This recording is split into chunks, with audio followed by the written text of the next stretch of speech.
देशात विधानसभा निवडणुकीनंतर पुन्हा ईव्हीएम बाबतचा वाद सुरू झाला आहे। त्यामुळे सत्ताधारी देखील विकास कामाकडे लक्ष देण्याऐवजी खुलासे देण्यास व्यस्त झाली आहे। दररोजच्या ईव्हीएमच्या वादाला कंटाळत जनतेच्या वतीने राजेश मुंदडा यांनी देशातील प्रमुख नेत्यांना एक विचित्र आव्हान दिलेले आहे। सर्वच पक्षांच्या राजकीय प्रमुख नेत्यांनी आपल्या सदस्य पदाचा राजीनामा देऊन बॅलेटवर एकदा निवडणूक लढवून दाखवाच याकरिता सत्ताधारी व विरोधकांनी देखील एकत्र यावे असे आवाहन पत्रकार परिषदेतून दिले आहे। सर्वोच्च न्यायालयात जाण्याची देखील तयारी दर्शवित आहे। सत्ताधारी व विरोधकातील या प्रमुख नेत्यांना पत्रकार परिषदेच्या माध्यमातून राजेश मुंदडा यांनी आवाहन केले आहे।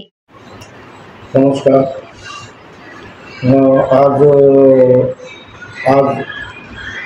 आपण इथे मुलांना जी इलेक्ट्रॉनिक मीडियाला मी इथे एक कॉन्फरन्ससाठी बोलावलेलं आहे। त्याचं महत्त्वाचं कारण आहे की मागील आता 23 तारखेला अमरावती महाराष्ट्राच्या निवडणुकीचा निकाल आला। त्यात कोणत्या तरी 2-3 पक्षांना भरघोस त्यांचा विजय झाला। तर त्यामुळे इतर विरोधकांनी त्याला वारंवार ईव्हीएम घोटाळा हा त्याचा एक रोज सकाळी टीव्ही पाहिलं, न्यूजपेपर पाहिलं की तेच दिसते। आता मला याच्यात असं म्हणायचं आहे की बाबा ईव्हीएम घोटाळा असेल आणि जे कोणी लोक ईव्हीएम घोटाळ्या बाबतीत म्हणत असेल त्यांनी प्रथम स्वतःच्या पदाचा राजीनामा द्यावा। त्यात प्रमुख व्यक्ती आहे ईव्हीएम बद्दल बोलणारे माननीय आपल्या देशाचे विरोधी पक्षनेते राहुल गांधी।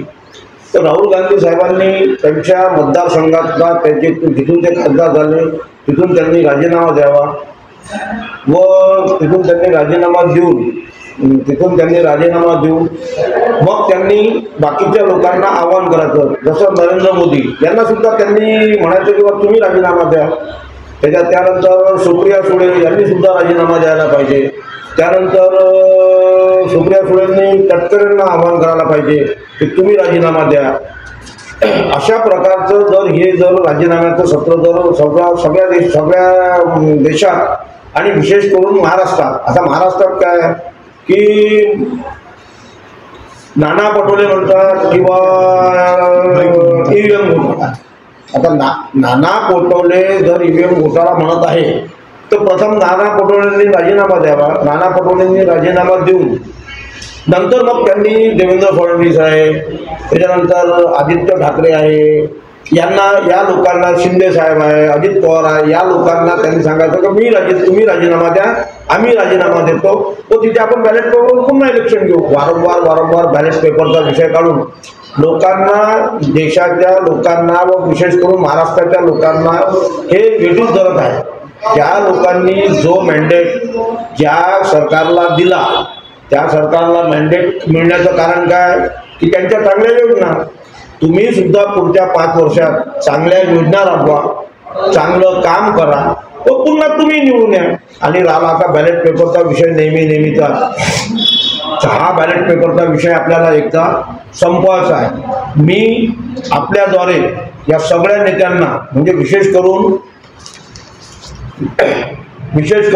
श्री राहुलजी गांधी, नरेंद्रजी मोदी, देवेंद्रजी फडणवीस, आदित्य ठाकरे, नाना पटोले, एकनाथरावजी शिंदे, उपमुख्यमंत्री अजित पवार, त्यानंतर आदित्य ठाकरे, जितेंद्र आव्हाड, रोहित पवार यांना मी आव्हान करतो की यांनी स्वतःच्या